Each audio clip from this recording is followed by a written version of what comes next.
Hey everybody, it's Eric, back with another Retro Gaming Magazine video. In the last video we took a look at an old issue of Nintendo Power, and in this video I wanted to take a look at an old issue of Electronic Gaming Monthly, specifically the September 1993 issue. And this is the 50th issue, so it's a special issue. Now, I did have this issue as a kid, not this specific copy, but this was an issue I had. Electronic Gaming Monthly was probably tied with Nintendo Power for my favorite magazine when I was a kid. Nintendo Power was fantastic and I had a subscription to it, but it only covered Nintendo systems. And I did have a Sega Genesis as a kid, and I lusted for things like the Neo Geo and the Turbo Duo, so I loved Electronic Gaming Monthly magazine as well because it covered all of that stuff.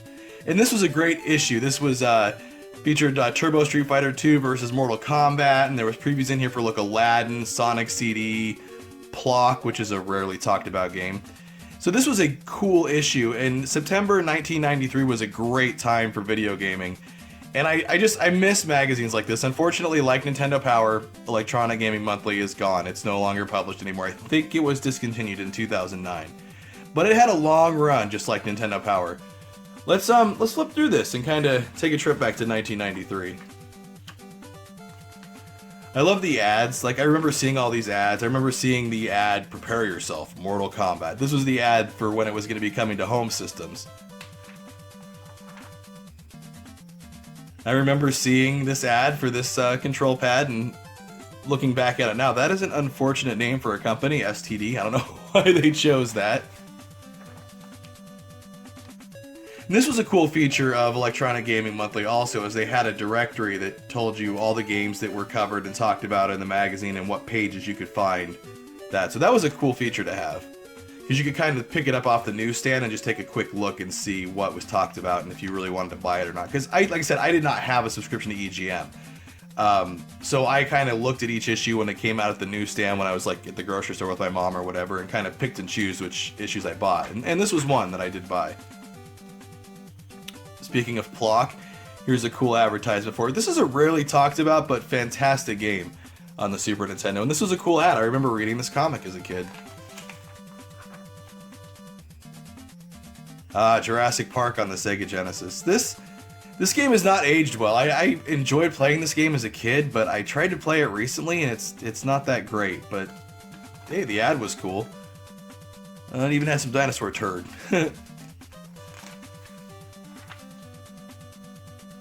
Pocky and Rocky. Now, I've never played this game, but I remember wanting to play it and seeing it. I had a Sega Genesis, but I would see this at the video store.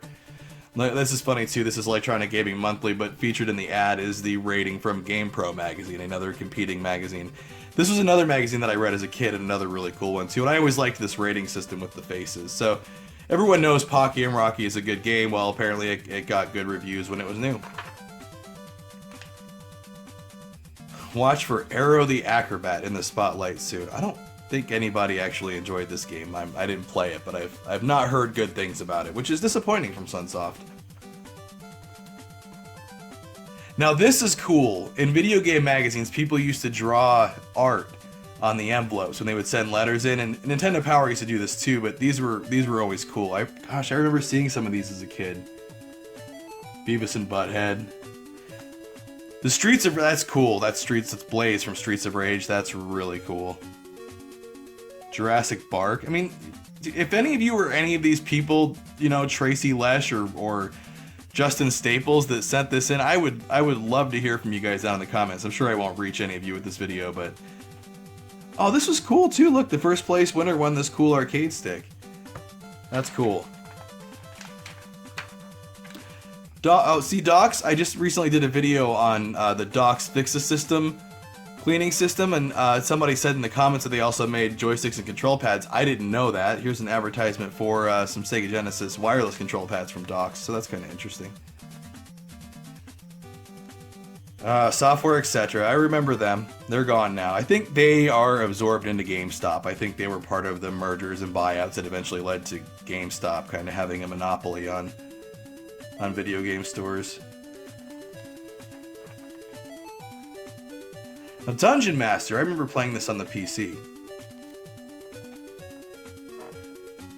Now this, I always like too how they did. Now this is getting into their game reviews, and these are the guys that write their reviews, and each of them give a score. So this is the review for Street Fighter 2 Turbo, and not surprisingly, it got 9s and 10s, and also Game of the Month. That's not surprising. Everybody, that was like a must-have for the SNES.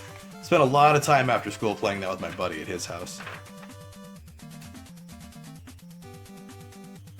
I would love to find this ASCII-ware joystick. That would be cool to find someday. Fighter Stick SG6. I gotta keep an eye out for that. So it looks like they start with their Super Nintendo reviews, and this is cool because you can choose to read their little review that each of the reviewers have written, or you can just look at the scores real quick. And it's kind of interesting to see that, you know, Cool Spot got fairly good scores. Mortal Kombat looks like it got dinged a little bit on the SNES, I'm guessing because of the lack of violence and everything. Rocky Road, that's a game I'm not familiar with, but based on these scores, I'm going to need to check it out. Now, Dash and Desperados, that's another Sega Genesis game that you don't hear a lot about, but this is actually a really fun game.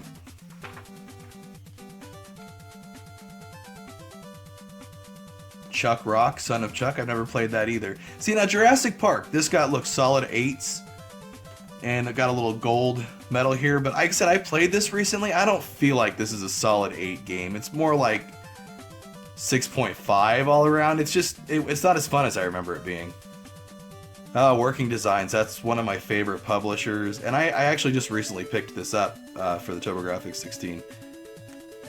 I believe I bought this copy, I think I bought my copy of this game from Pat the NES Punk at the Game On Expo last year.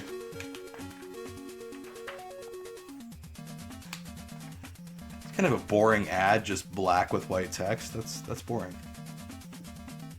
Yeah, see, Mortal Kombat got better scores on the Sega Genesis, and I'm guessing that's because of the blood and violence. But honestly, if I remember correctly, even though the blood and violence wasn't there, I think the game played better and looked better on the SNES.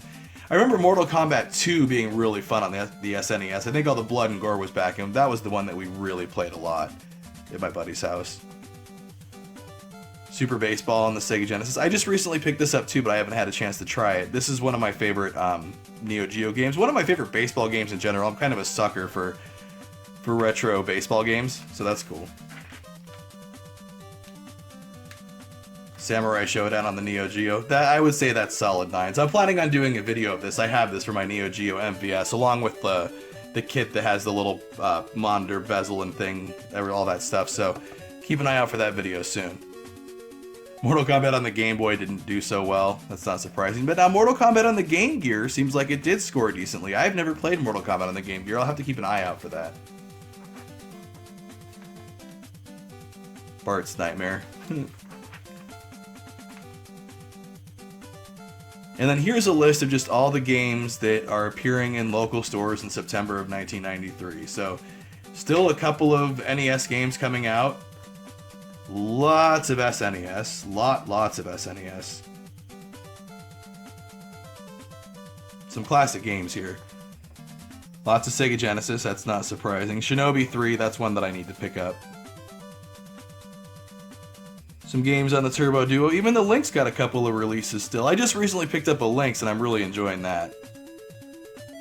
I'll have to check out the Double Dragon port on the Lynx. I'm not familiar with it. I'm not familiar with what Cyber Virus is either. I'll have to check that out. But I think this was at the end of games kind of trickling out for the Lynx, because you can see there's only 2 releases here. It's by far the system with the least releases listed.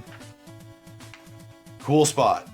That is a fantastic game on the Sega Genesis. I actually prefer it on the Sega Genesis over the SNES. Oh, and then we've got the EGM's top 10, so they're doing a top 10, for some systems here. Look, what's the number 1 game for the Nintendo? It looks like it's Kirby's Adventure. Number 1 on the Genesis that month was Mutant League Football. That's interesting. Super Mario Land 2 is not surprising on the Game Boy. Sonic the Hedgehog 2 is not surprising on the Game Gear. Final Fight CD, that's not surprising on the Sega CD. There weren't a lot of quality titles, honestly, for the Sega CD. Although I do love the Sega CD, but let's be honest, there was a lot of crap out there for it. Now that's interesting too. For the Super NES, the number 1 game was LJN. An LJN game of all things. WWF Royal Rumble. Oh, and here's an ad for Bubble Bobble 2, which is fairly expensive on the NES now. Now, this was another favorite part about EGM, is EGM did a decent job of covering Japanese games and you know, import games, stuff like that, and also lobbying to get the import games released in the US. So that was, you know, how I found out about a lot of import games. What do we got here? Top 10 games in Japan we'd like to see here. Snatcher on the PC Engine, that would be cool. I have Salamander on the PC Engine. This is one of my favorite PC Engine games, and that would have been, if this had gotten released in the US on the TurboGrafx 16, it would have been fantastic for that system. And then here's the Reader's Top 10s. And it's not surprising that it's Street Fighter 2 on the SNES, followed by Mortal Kombat on the Genesis, and then Mortal Kombat on the SNES, and then Street Fighter, wow, pretty much all fighters, the top 4. And then Sonic the Hedgehog 2 is a fantastic game. And then we've got a list of, it's like the editor's choices here, which are all, oh, except for Neo Geo, Samurai Showdown on the Neo Geo. And remember 900 numbers? They actually expected you to call a 900 number and pay 99 cents a minute to vote, and people actually, I wonder how many people actually did that, actually voted, how much EGM made from this 900 number. That would be interesting to know. Tons of advertisements in EGM, but honestly, I enjoyed these advertisements as a kid. They did a good job. Oh, and then this was always one of my favorite sections too, gaming gossip. So what do we got here? Street Fighter 3 delayed freaking forever. Capcom unveils new SF2 upgrade in Tokyo. Sega's 32-bitter gets a new name, that's the Saturn. New Virtua split screen coming to Genesis. What? Phantasy Star 4 delayed. Phantasy Star 4 was originally planned for the Sega CD, and they ended up kind of paring it back and releasing it on the Sega Genesis. And this is one of my favorite JRPGs of all time. That's a great game. And Sonic 3 pushed back to 94. So, wow, at this point already, Sega was having problems delaying games. That's kind of interesting. This is a 3-page ad. Look, 3-page ad for Rocket Knight Adventures. That's awesome. I wonder what that costs. You don't see 3-page ads for video game. Well, you don't see video game magazines anymore, which is kind of sad, but even still. Oh, here's more info about the upcoming Sega Saturn, and we've got a Electronic Gaming Monthly subscription card here. That's a good bookmark.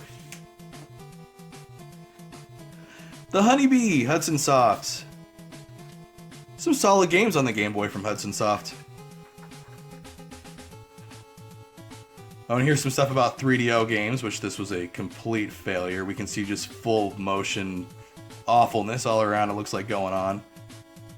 That's what I want, is a bunch of pictures of ass.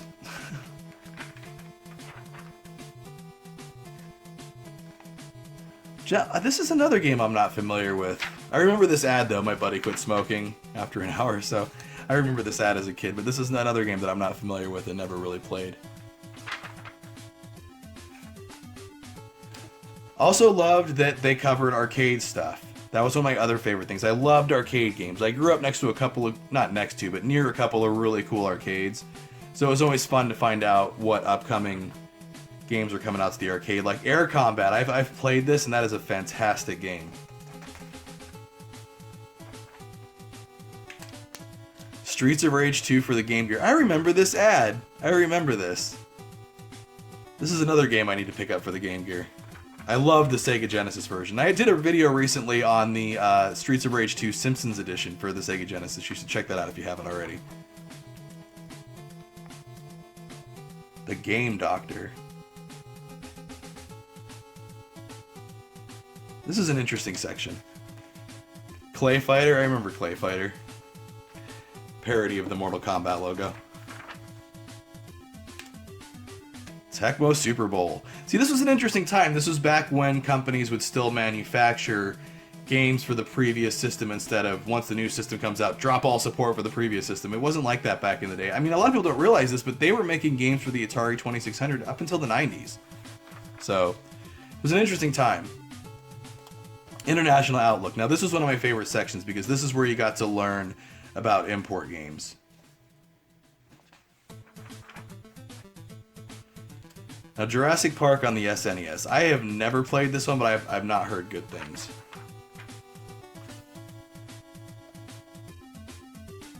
Robo LS, that's a fantastic game. I'd love to have that on the Sega CD.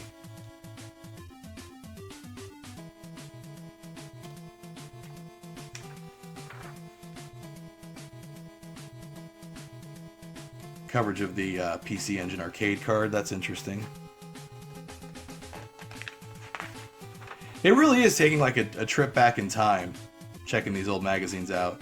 Bomberman 94, that's a fantastic game. Coverage of the Mega Jet, which was a Sega Genesis you could play on airplanes. And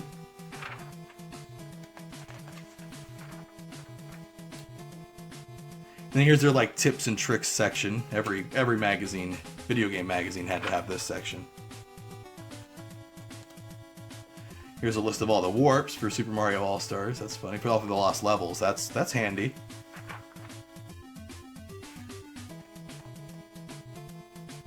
Here's the code to add the blood and gore to Mortal Kombat on the Game Gear and the Sega Genesis. Rocky Rodent, that's another one I'm not familiar with. Lots of advertising for the 4-player adapter for the Sega Genesis, I'm noticing. I need to pick one of those up. Star Trek: The Next Generation. See, now this is another one critically acclaimed on the Game Boy. I reviewed this game on the Game Boy, and it's okay, but I don't feel like it's a 4.5 type of game. It's more of a average game. I mean, it's fun. It's in short bursts, but it gets old kind of quick, so it's interesting how favorably some games were rated in the past and how well they haven't aged today.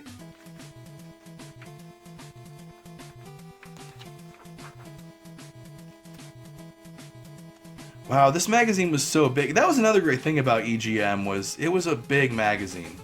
Like, a lot of it was advertising, obviously, but you know, again, there was no internet or anything back then, so that's how you would learn about new games. Super Turrican apparently was the perfect game, according to GamePro magazine. I'll have to check that game out. Lunar. This is one of my favorite JRPGs for any system, but it's a great game on the Sega CD. I'm actually playing the remake of the sequel on the PlayStation right now, and I'm thoroughly enjoying that. Everybody else is playing Zelda Breath of the Wild on the Switch, and I'm playing Lunar on the PlayStation.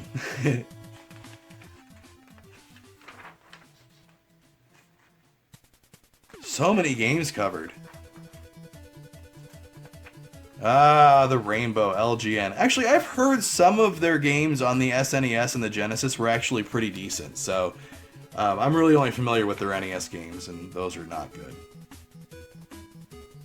Here's a little section focusing on a video game creator. This guy, a game creator and a music maker. Yuzo Koshiro. That's cool.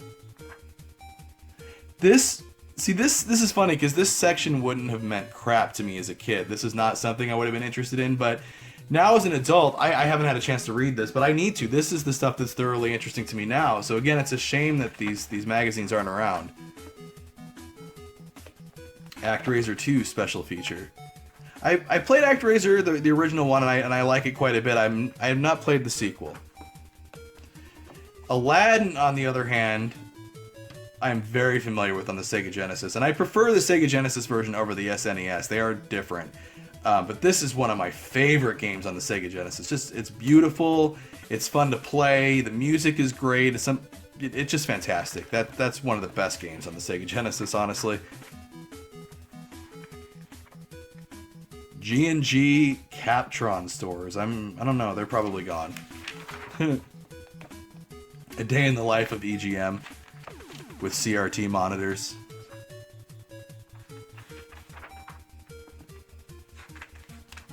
Battletoads.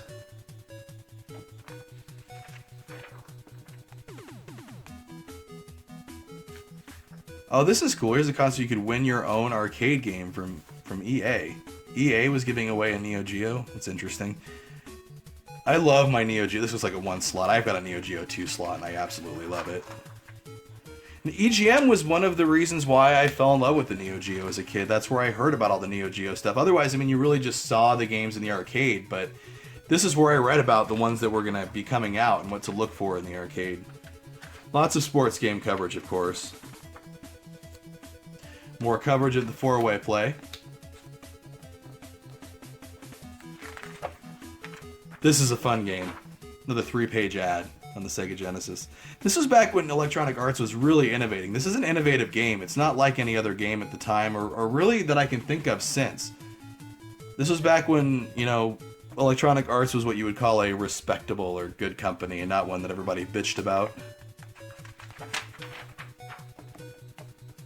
And here's their coverage of Mortal Kombat on the SNES. Battle Cars, that's one I'm not familiar with. But here's a review of Plock, and coverage of Plock. And this is a fantastic game. Very underrated, not talked about a lot, but fantastic. KB Toy Stores, Mortal Monday, September 13th. There's a coupon for $10 off. I miss KB Toy Stores. I bought a lot of games at KB, but weird ones. KB was interesting because towards the end they would sell closeout stuff. So I bought a Sega Master System 2 and some new Sega Master System games there when, you know, the Sega that was well discontinued. And they also used to sell like old DOS games. I picked up like I think Sorcerian at KB, or maybe I bought that at Kmart. But I know I got like Wing Commander Privateer for like $5 or $10 at KB on clearance. They had like a rack. That was good times. A rack of just old PC games. Brett Hull hockey. I don't know who Brett Hull is. Mario and Mario. Teenage Mutant Ninja Turtles Tournament Fighters. Actually enjoy this game on the NES. We used to rent this on the NES quite a bit. Now when you get towards the end of EGM, you start seeing a lot more ads, and a lot of ads for companies that sell games. Here's a cool Quick Shot ad. I didn't have any of the... No, you know what? I did have this pad. I did have the Sega Genesis 3-button pad from Quick Shot. And then I had a joystick for the NES from Quick Shot that was like a big clicky... It was similar to this, but it was for the NES, and it was like a very clicky... This is based on Dennis the Menace, the movie, which I don't remember being very good. I don't think I've seen it since I was a kid, but I don't remember enjoying it. Yoshi Safari. That's a Super Scope 6 game. I don't think I've ever played it. Surf Ninjas. Now, I believe this is a exceedingly hard game to find, especially complete in box, so it's interesting to see a 2-page ad for it in Electronic Gaming Monthly. Here's their coverage of Mortal Kombat on the Sega Genesis.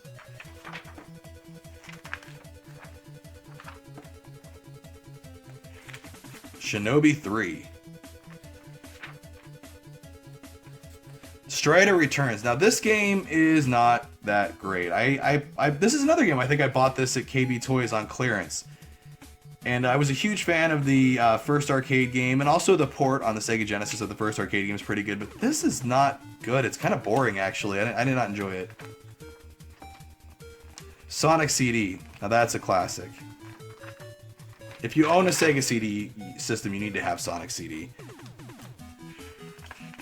Hero Illustrated. I doubt this magazine's around either anymore, which is unfortunate. Funko! Everybody remember Funko Land? This was back when they published their price list in the back. This is interesting to see. This brings back memories seeing this list. Let's see here. Nintendo games. Just out of curiosity, what were they paying for stadium events? Let's find it. It's not on here. I'm not in the right spot, that's why.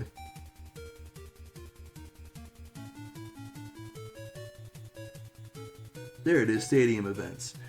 They will pay you $22 for it, or they are selling it for $59. That's interesting. God, I wish these prices were still accurate. But it's interesting to see, even used back in 1993, stadium events was going for quite a bit of money. What about Little Samson? Little Samson. $22 they'll pay you for it, or they'll sell it to you for $39. I wish. If I could find a Little Samson for $39, I would be so excited. I would be so happy. Now this is cool. This is a coverage for Samurai Showdown on the Neo Geo, and this is one of my favorite Neo Geo fighting games, and I own this on the MVS, like I mentioned earlier, and I will be doing a video on this soon. Some Nintendo game coverage still, NES game coverage.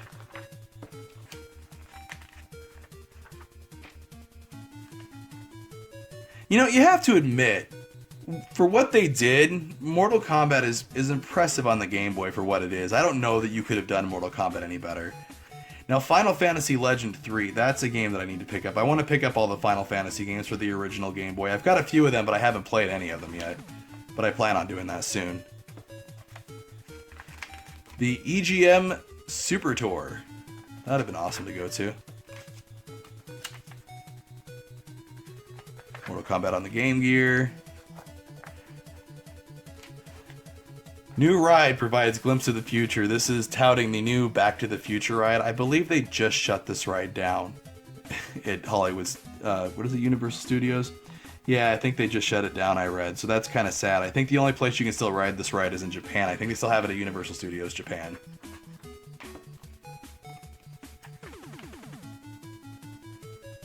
Article about movies, about Jurassic Park doing awesome, of course. And then the EGM Marketplace, this was the very back, and this is where you had a lot of advertisements for game stores. I remember seeing these ads for Bree Software. I doubt they're around. I loved it. They all had these like price guides at the time. The Game Factory. Game Dude. Now this one, I remember seeing Game Dude in a lot of magazines. And this is another one. Let's just look on here real quick, because the reason I bring this up is Game Dude is still around. They're still around. They're still selling games. They still publish price lists that look like this on their website, on GameDude.com. So what's interesting is, like, let's just look at Nintendo. I don't see Little Samson on here. It's not a full Nintendo list, but I looked up Little Samson on GameDude's website, and it looks like they're selling it for $8.99 when they have it, which I don't think is actually a bad... I thought I read that Little Samson was going for around $1,000, so it's $899, but that's less than what I've heard it going for, so that's cool. But Game Dude is awesome. I love that logo. I always loved that when I was a kid. Even recently, I've got a game with a Game Dude sticker on it. I found this at a Goodwill recently, and I had to get it because I recognized that logo, and I couldn't remember why, and then I picked up this magazine, and I was like, holy shit, and then I looked on the internet, and they're still around. Now, this game it's a beat-up version of Joe Montana Football, so who cares, but it has that old Game Dude sticker on the back, and actually, when I have games that have like rental stickers on them and stuff, I leave them on there. That's another topic for a whole other video about rental store stickers and stuff. But this Game Dude sticker I love. I love the fact that they're still around too. Not a plug for Game Dude. I've never bought anything from them before. Like I said, I picked this up at a thrift store. But it's just cool to see an advertisement for a magazine from 1993. And it's actually a company that's still around. It's probably one of the few out of all of the game sellers advertising in this issue. They're probably still around. So that's cool. And then, of course, you've got the companies that were selling import games. This was how you would get your import games if you were too impatient to wait for a game to come out in the US. And then last minute update, that's interesting. But then this is cool too. They have the same thing in the back. They have a list of advertisers. You can see all the pages that Acclaim has games that are advertised. There's that Docs High Tech that we saw, the advertisement for the joystick in there. And look, their Game Dude was back on page 187 3 pages ago. So that's definitely cool. Now, Mega Play and Turbo Force magazine and these are not magazines that I'm familiar with. I didn't read these as a kid, but I would love to have issues, especially Mega Play and Turbo Force. So I need to find issues of these, and if I do, I will definitely do similar videos like this. I think the next video I do will probably be on an issue of Game Pro, since I haven't taken a look at that yet, and that is also one of my favorite retro gaming magazines from back in the day. And we are at the end. Hopefully you enjoyed this trip back to 1993.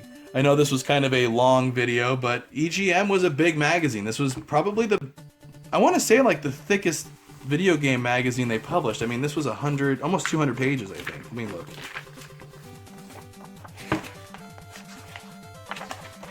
I mean, they stopped numbering them at 190 because the rest is advertisements. But, you know, almost 200-page magazine. So, definitely cool to take a trip back to 1993. Thanks for watching. If you like what you saw, don't forget to hit those like and subscribe buttons and stuff. And take care. Retail Archaeology is supported in part by the below backers on Patreon. Thank you so much for your generous support, and thank you to all my other Patreon backers. If you enjoyed this video, don't forget to hit those like and subscribe buttons, and also check out some of these other videos I've got here. And also don't forget to follow us at the social media links down below, because that's the best way to keep up with what's going on with the channel. And as always, thanks again for watching.